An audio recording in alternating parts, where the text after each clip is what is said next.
नमस्कार दोस्तों आज के बुलेटिन में हम बात सबसे पहले छत्तीसगढ़ समेत सद्गुरु धाम के उन आश्रमों की करेंगे जहां अमावस्या और जन्माष्टमी के अवसर पर धार्मिक कार्यक्रमों के आयोजन किए गए। इसके अलावा यहां उन कार्यक्रमों की भी बात होगी जो आने वाले समय में सद्गुरु धाम की ओर से आयोजित किए जाएंगे। तो बिना देर किए शुरुआत करते हैं।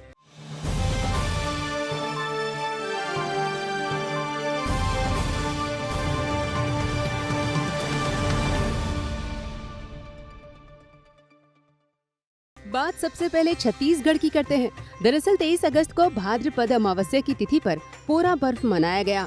इस दिन पूरे छत्तीसगढ़ में पोरा पर्व की धूम देखने को मिली। इस मौके पर तरह तरह के व्यंजनों के साथ लोग बैलों की पूजा करते हुए दिखे। वहीं छत्तीसगढ़ के सद्गुरु धाम आश्रम गौरखेड़ा में भी विशेष पूजन का आयोजन किया गया।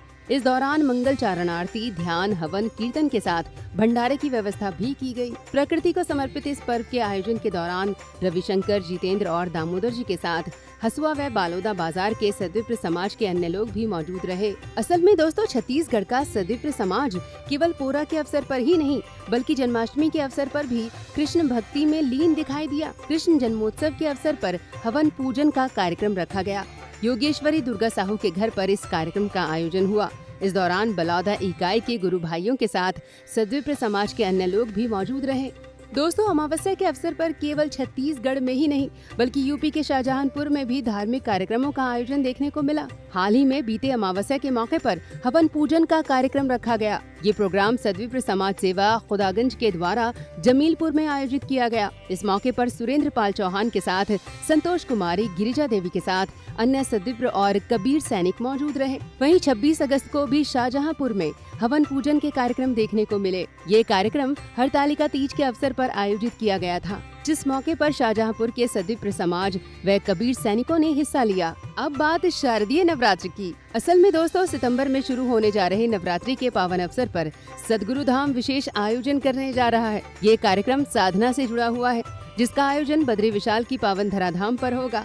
22 से 26 सितंबर तक बद्रीनाथ धाम में साधना की कक्षाएं शुरू होने जा रही हैं। 5 दिनों तक चलने वाले इस साधना शिविर में कुंडलिनी साधना, प्रेम साधना और पूर्व जन्म से जुड़ी जाति स्मरण साधना की भी दीक्षा दी जाएगी। इसलिए जो साधक इस साधना शिविर में हिस्सा लेना चाहते हैं वे स्क्रीन पर दिए गए नंबर पर कॉल करके यथाशीघ्र अपना रजिस्ट्रेशन करवा सकते हैं। वहीं 20 और 21 सितंबर को बद्रीनाथ धाम में ही पितृमोक्ष से जुड़े साधना के कार्यक्रम भी रखे गए हैं। इनमें हिस्सा लेने वाले लोग न केवल शारीरिक रोग बल्कि आपसी लड़ाई झगड़ा, मुकदमेबाजी और धोखे जैसे नकारात्मक प्रभाव से खुद को बचा सकते हैं।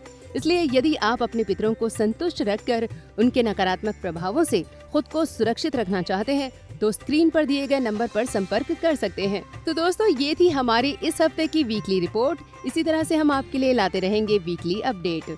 लेकिन चलते चलते आप सभी के लिए एक बहुत ही जरूरी सूचना। दरअसल स्वामी कृष्णानंद जी महाराज के सानिध्य में चल रहे सद्गुरु धाम आश्रम आप सभी के सहयोग से चलाए जाते हैं। इसलिए जो लोग सद्विप्र समाज सेवा संस्थान में अपना योगदान देना चाहते हैं वे स्क्रीन पर दिए गए QR कोड को स्कैन कर समाज हित के कार्यों में सहभागी बन सकते हैं।